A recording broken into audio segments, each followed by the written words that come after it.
नमस्कार. Share market Marathi या YouTube चॅनलवर आपल्या सर्वांचं हार्दिक स्वागत. आजच्या व्हिडिओमध्ये आपण मंगळवार दिनांक 21 जुलै 2026 साठीचं इंडेक्सचं विश्लेषण करणार आहोत. मात्र या विश्लेषणाला सुरुवात करण्यापूर्वी मला तुम्हाला शेअर मार्केट मराठीच्या ॲप विषयी थोडक्यात माहिती सांगायची आहे. शेअर मार्केट मराठीचं ॲप आता अँड्रॉइड आणि iOS या दोन्ही प्लॅटफॉर्मवर उपलब्ध आहे. तुम्ही हे ॲप तुमच्या मोबाईलमध्ये डाउनलोड करून इन्स्टॉल केलंय का? जर केलं नसेल तर आजच करायचं कारण असं आहे की शेअर मार्केट मराठीच्या सर्व सर्व्हिसेस आता ॲपच्या माध्यमातून उपलब्ध करून देण्यात आलेल्या आहेत. या सर्व्हिसेसमध्ये शेअर मार्केट मराठीचे फ्री कोर्सेस, प्रीमियम ग्रुप आणि पेड कोर्सेसचा समावेश आहे. समजा तुम्हाला हे ॲप डाउनलोड करून इन्स्टॉल करायचं असेल तर त्याची लिंक या व्हिडिओच्या डिस्क्रिप्शनमध्ये तसंच कमेंट सेक्शनमध्ये जी पहिलीच कमेंट आहे पिन कमेंट त्यामध्ये उपलब्ध करून देण्यात आलेलं आहे. ह्या दिलेल्या दोनपैकी कोणत्याही एका ठिकाणी जाऊन दिलेल्या लिंकवर क्लिक करून तुम्ही हे ॲप डाउनलोड करून इन्स्टॉल करू शकता. हे झालं शेअर मार्केट मराठीच्या ॲप विषयी थोडक्यात माहिती. आता आपण आपल्या मूळ विषयाकडे परत येऊया आणि आज सोमवारी इंडेक्समध्ये कशाप्रकारे मूव्हमेंट झाली आणि उद्या मंगळवारी कशाप्रकारे होऊ शकते याचं विश्लेषण करण्यासाठी डायरेक्टली जाऊया चार्टवर. आणि इथे मी निफ्टी फिफ्टीचा 15 मिनिटाच्या टाइम फ्रेम मधला चार्ट ओपन केलेला आहे. मी कालच म्हणजे आजच्यासाठी जो व्हिडिओ काल उपलब्ध करून दिला होता त्यामध्ये ही सर्व तेजी झाल्यानंतर म्हणजे तुम्ही इथे बघू शकता गॅप म्हणजे हे शुक्रवारी गॅप अप ओपन झालं, थोडंसं खाली आलं आणि त्यानंतर एक जवळ नॉनस्टॉप खूप मोठी तेजी आपल्याला बघायला मिळाली. ही तेजी झाल्यानंतर मी तुम्हाला लगेच सावध केलं होतं की आता काय होऊ शकतं. तर त्याच्यासाठी मी तुम्हाला थोडंसं मागे नेऊन काही गोष्टी दाखवल्या होत्या. म्हणजे उदाहरणार्थ पहिलं मी 8 तारखेचं हे उदाहरण दाखवलं होतं. याच्यामध्ये काय झालं होतं बघा, की एक तर गॅप डाउन ओपन झालं, सुरुवातीला थोडंसं व्होलटाईल झालं आणि त्यानंतर खूप मोठं सेलिंग झालं होतं. पण दुसऱ्या दिवशी काय झालं, म्हणजे ज्यांनी एवढं मोठं सेलिंग बघितलंय, त्यांनी त्यातल्या बऱ्याच जणांनी त्या पोझिशन होल्ड केलेल्या असणार मंदीच्या. दुसऱ्या दिवशी काय झालं, गॅप अप ओपन झालं, वर गेलं, त्यानंतर पुन्हा खाली आलं. पण कधीही ह्या लेव्हलपर्यंत सुद्धा आलं नाही. बरोबर. अगदी क्लोजिंगची लेव्हल सुद्धा आली नाही. हे तुम्ही बघू शकता. आणि त्याच्या दुसऱ्या दिवशी तर वरच ओपन झालं. म्हणजे ज्यांनी एवढी मोठी मंदी बघून शॉर्ट केलं असेल, त्या सगळ्यांना ट्रॅप केलं. बरोबर. हे एक उदाहरण दाखवलं होतं. हे मुद्दाम दाखवलं होतं. त्यानंतर मी आणखीन एक उदाहरण दाखवलं होतं. ते उदाहरण मी तुम्हाला इथे दाखवतो. ते उदाहरण काय होतं, की इथे बघा 13 तारखेला गॅप डाउन ओपन झालं. पहिलं थोडंसं खाली आलं. त्यानंतर एक चांगला बाउन्स झाला आणि आता हा बाउन्स इतका चांगला होता, की आदल्या दिवशीचा हाय ब्रेक केलेला होता या बाउन्सनं. मग अशा वेळेला आपल्याला काय वाटतं, अरे आज आदल्या दिवशीचा हाय सुद्धा ब्रेक झालाय. लो ब्रेक झालाच होता, हाय सुद्धा ब्रेक झालाय. कदाचित काय होईल, आता आपल्याला जर तुम्हाला इनगल्फिंग कॅन्डल ही कन्सेप्ट माहीत असेल, तर ह्या दिवसाच्या पूर्ण कॅन्डलनं कव्हर केलंय. मग हा हाय ब्रेक झाला तर उद्या खूप चांगली तेजी होऊ शकते. हे आपल्याला टेक्निकल अनालिसिसनं माहीत असतं. म्हणून जर काही जणांनी पोझिशन होल्ड केली असेल, तर तुम्ही बघू शकता दुसऱ्या दिवशी काय झालं, गॅप डाउन ओपन झालं. परत वर गेलं, खाली आलं, वर परत खालीच आलं. म्हणजे ज्यांनी ह्या पोझिशन होल्ड केल्या असतील, त्याच्या दुसऱ्या दिवशी सुद्धा बघितलं तर इथे ओपन झालं, वर गेलं.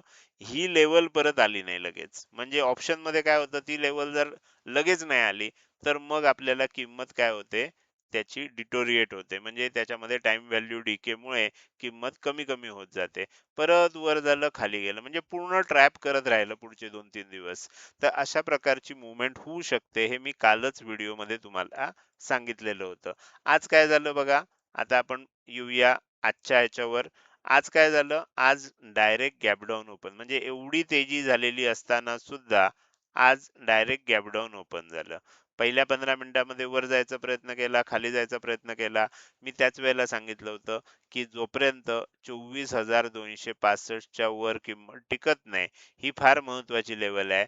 तोपर्यंत आपल्याला तेजी बघायला मिळणार नाही. तेजी होऊ शकते आज, पण 24,265 च्या वर किंमत टिकली पाहिजे. आणि त्याचबरोबर प्री ओपनिंग मार्केटमध्ये सांगितलं होतं, की 24,190 ही सपोर्ट लेव्हल असणार साधारणपणे इथे. ही सपोर्ट लेवल असणार. मात्र ह्याच्या खाली गेलं तर खूप खाली जाऊ शकणार नाही. व्होलाटाईल मूव्हमेंट बघायला मिळेल. गेलं असतं 24,145 पर्यंत जाऊ शकतं. त्याच्या खाली जाताना अवघड दिसतंय.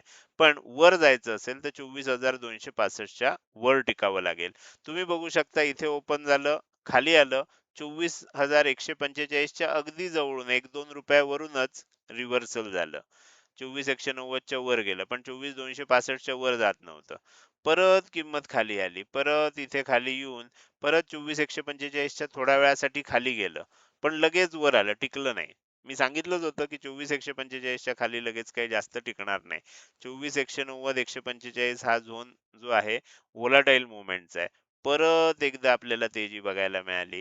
इथे सुद्धा सांगितलं होतं 24,265 ही लेवल जोपर्यंत मोडत नाही तोपर्यंत आपल्याला ही वरची टार्गेट जी आहेत ती बघायला मिळणार नाहीत. वर जाताना 3 टार्गेट दिली होती आजच्यासाठी, पण इथनं वर गेलंच नाही. त्यामुळे आपल्याला त्या टार्गेटचा विषय आला नाही. 24,265 ला एकदा टच झालं इथे, पण ब्रेकआउट नाही मिळाला.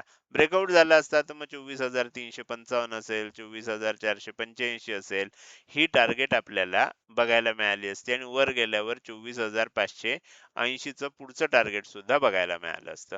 आता उद्या समजा जरी गॅप डाउन ओपन झालं, तर उद्या तेजी व्हायची असेल. आता आत्ताचं जर तुम्ही हे बघितलं, गिफ्ट निफ्टी बघितलं असेल, तर तुम्हाला उद्या तेजी होईल का? ह्याच्याविषयीच तुमच्या मनात शंका निर्माण होईल. पण आपण असं समजूया रात्रीतनं काही घडामोडी झाल्याच आणि समजा तेजी होणार असेल, तर आपल्याला अपेक्षित असं आहे, की ही तेजी झाली आहे, थोडंसं खाली यावं आणि त्यानंतर इथून एक बाउन्स येऊन ही तेजी व्हावी. असं झालं 24,365 च्या वर किंमत टिकली, तर मग वर जाताना हीच टार्गेट जी आहेत 24,355 हे पहिलं टार्गेट आहे. 24,485 हे दुसरं टार्गेट आहे आणि 580 ही तीन टार्गेट आहेत. ही आपल्याला मीडियम टर्मची टार्गेट येताना बघायला मिळू शकतात. तर अर्थात त्याच्यासाठी काय होणं आवश्यक आहे? 24,265 च्या वर किंमत टिकणं आवश्यक आहे. आता ही झाली एक बाजू, जशी आपल्याला आज अपेक्षित होती. उद्या काय होऊ शकतं? समजा किंमत खाली यायला लागली. आता हे काय आहे 24,145 चं महत्त्व संपलंय आता. हे आजच्या दिवसापुरतं होतं आणि आज तुम्ही बघू शकता दिवसभर एकदम परफेक्ट पद्धतीनं त्या लेव्हलला रिस्पेक्ट झालाय. आता उद्यासाठी काय ती लेव्हल आता काढून टाकूया कारण आजचंच महत्त्व होतं त्याला. पण आता ह्या ज्या लेव्हल दिसतायत ह्याला उद्या पण महत्त्व असू शकतं. जर समजा किंमत खाली यायला लागली आणि इथून रिव्हर्स न होता म्हणजे किंमत खाली आली आणि खाली येता येता 24,000 ही जी आजचा लो बनला होता, ह्या ला टच केलं किंवा ह्याच्या खाली जायला लागली, तर मग आणखीन सेलिंग आपल्याला बघायला मिळू शकतं. कुठपर्यंत जाऊ शकतं? 24,080 पर्यंत जाऊ शकतं. त्याच्याही खाली टिकलं तर मग 24,035 पर्यंत जाऊ शकतं. आपली टार्गेट इथपर्यंतच आहेत. त्याच्याही खाली गेलं तर जोपर्यंत डब्ल्यू पॅटर्न बनणार नाही तोपर्यंत मग खाली खालीच जाऊ शकतं. बरोबर? हे सुद्धा लक्षात ठेवा. डब्ल्यू पॅटर्न बनल्यावर मग तेजी चालू होऊ शकते. पण जर खाली जाणार असेल, तर आपल्याला ही टार्गेट सुद्धा लक्षात ठेवायची आहेत. म्हणजे आता आपल्याकडे काय झालं, 2 लेव्हल आल्या. खालच्या बाजूला 24,135 ची ही लेव्हल आली, वरच्या बाजूला 24,265 ची ही लेव्हल आली. जर ह्याच्यावर ब्रेकआउट आलं, तर वरच्या बाजूला जाऊ शकतं. टार्गेट दिलेली आहेत, ही मीडियम टर्मची टार्गेट आहेत. जर समजा किंमत खाली येणार असेल आणि ह्याच्या खाली टिकणार असेल 24,135 च्या, तर मग खाली येताना आपल्याला कुठलं टार्गेट बघायला मिळू शकतं? 24,080 बघायला मिळू शकतं आणि तेही जर ब्रेक झालं खालच्या दिशेनं, तर मग खाली जाताना 24,035 हे टार्गेट बघायला मिळू शकतं. आणि हे कधीपर्यंत चालू राहू शकतं? ही सेलिंग जी आहे, ही सेलिंग जोपर्यंत डब्ल्यू पॅटर्न बनणार नाही, तोपर्यंत आपल्याला चालू राहू शकते आणि किंमत आणखीन खाली-खाली जाऊ शकते. अशा प्रकारचं आता निफ्टी 50चं विश्लेषण उद्यासाठी मी सांगतोय. आता हे झालं उद्यासाठीचं विश्लेषण. हे असं का सांगतोय? कारण ही जी तेजी आपल्याला अपेक्षित होती, ही तेजी जी मी तुम्हाला इथे दाखवतोय, ही आज जर झाली असती 24,265 तरच चांगला आपल्याला एक चान्स होता. पण आज ती झाली नाहीये म्हटल्यावर आता उद्या दोन्हीकडच्या आपल्याला संधी उपलब्ध होऊ शकतात. त्यामुळे उद्या आपल्याला बघावं लागेल. तर माझ्या मते तुमच्या लक्षात आलं असेल उद्यासाठी निफ्टी 50चं विश्लेषण. ह्या 2 लेव्हल मार्क करा. ह्याच्या खाली गेलं तर ह्या 2 लेवल मार्क करा, ह्याच्या वर गेलं तर ह्या 3 लेवल मार्क करा. अशा पद्धतीने आपल्याला लक्षात ठेवायचं आहे. तर हे झालं निफ्टी 50चं विश्लेषण. आता पुढे जाऊन बँक निफ्टीचं विश्लेषण करूया. बँक निफ्टीमध्ये कालचं विश्लेषण तुम्हाला चांगलंच आठवत असेल. इथे आपण टार्गेट दिलेली होती. बरोबर, अशा 3 टार्गेट दिलेल्या होत्या आणि तिन्ही टार्गेट पैकी 2 टार्गेट बरोबर आलेली होती आणि मी सांगितलंच होतं की इथे एक एम पॅटर्न पडू शकतो आणि मग सेलिंग येऊ शकतं. एम पॅटर्न होणार असेल तर अशा पद्धतीनं आपल्याला किंमत खाली येऊ शकते. आता काय झालं, आज डायरेक्ट गॅप डाऊन ओपन झाल्यामुळे एम पॅटर्न साठी आपल्याला थोडीशी वाट बघावी लागणार आहे. ही तेजी झाली, इथपर्यंत किंमत खाली आली, परत वर जाते आणि परत जर खाली यायला लागली तर इथे एक चांगल्यापैकी एम पॅटर्न आपल्याला बनताना बघायला मिळू शकतो. अर्थात वर रेझिस्टन्स कुठे आहे?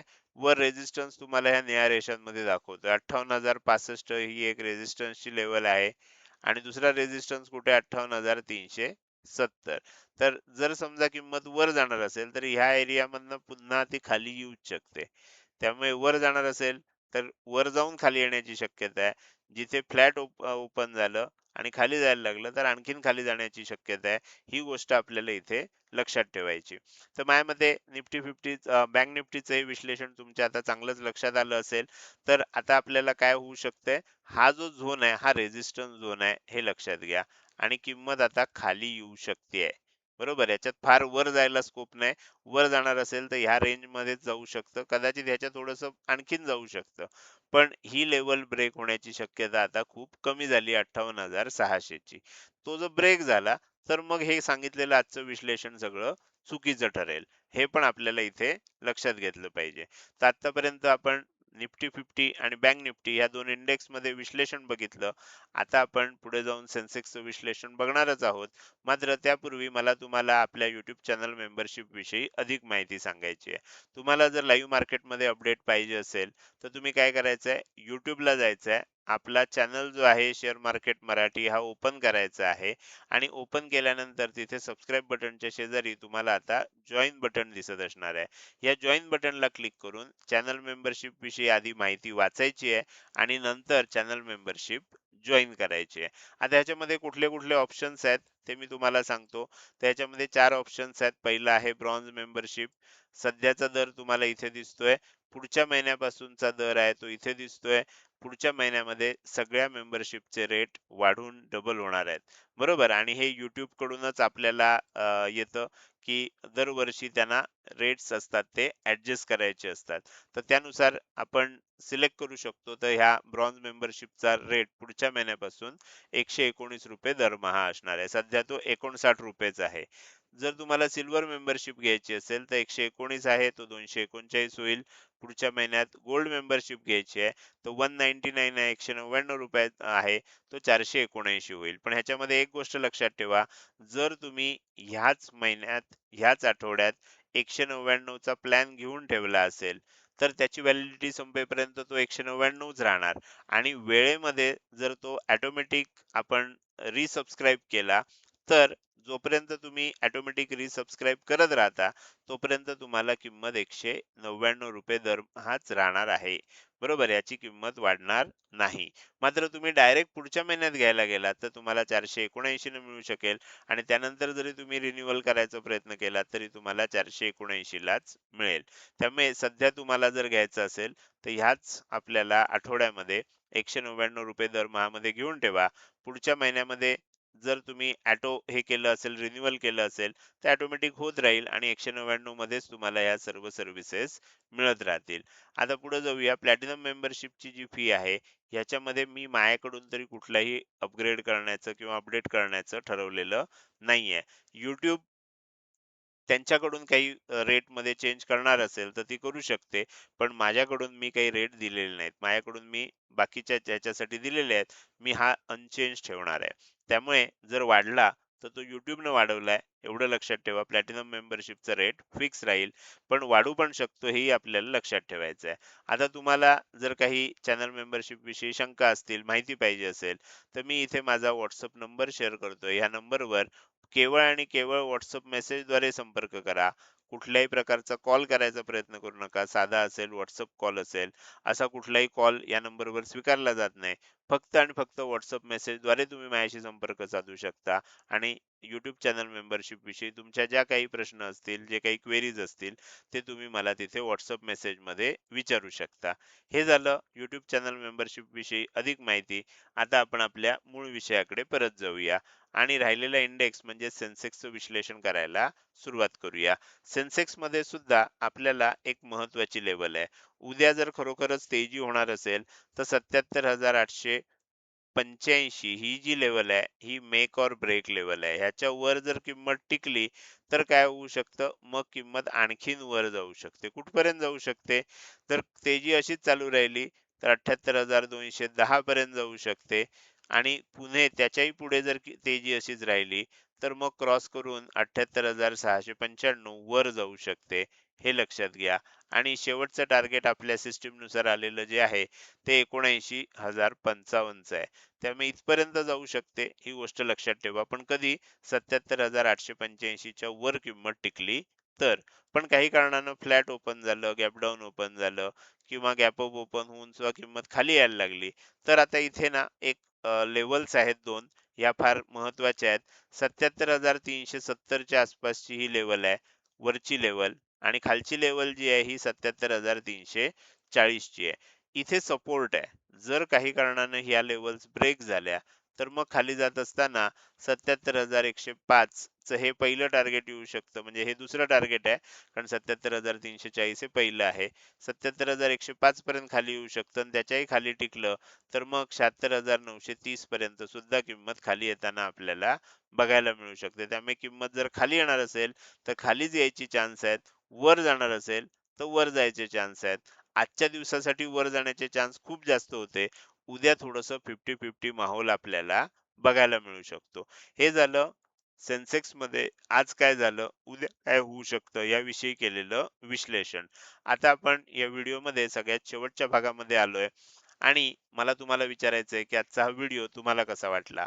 जर हा व्हिडिओ तुम्हाला आवडला असेल तर नक्कीच मी तुम्हाला हा व्हिडिओ जर तुम्हाला आवडला असेल तर नक्कीच तुम्ही या व्हिडिओला एक लाईक करू शकता आणि कसा वाटला हे कमेंट सेक्शन मध्ये टाईप करून सांगायला अजिबात विसरू नका. लक्षात ठेवा तुमची एक लाईक आणि एक चांगली कमेंट हीच माझ्यासाठी प्रेरणा असते, ज्याच्या सहाय्यानं रोजच्या रोज हे व्हिडिओ मी बनवत असतो. त्याचसोबत आजचा व्हिडिओ तुम्ही अजूनपर्यंत बघताय आणि अजूनही जर तुम्ही शेअर मार्केट मराठी आपल्या युट्यूब चॅनलला सबस्क्राईब केलं नसेल तर कृपया सबस्क्राईब करा आणि शेजारी असणाऱ्या बेल आयकॉनला क्लिक करून ऑल असं नोटिफिकेशन निवडा. म्हणजे इथून पुढे रोजच्या रोज येणारे विश्लेषणाचे हे व्हिडिओ मी अपलोड केल्या केल्या तुम्हाला विनाविलंब बघता येतील. आजच्या व्हिडिओमध्ये मी इथेच आपली रजा घेतोय. धन्यवाद.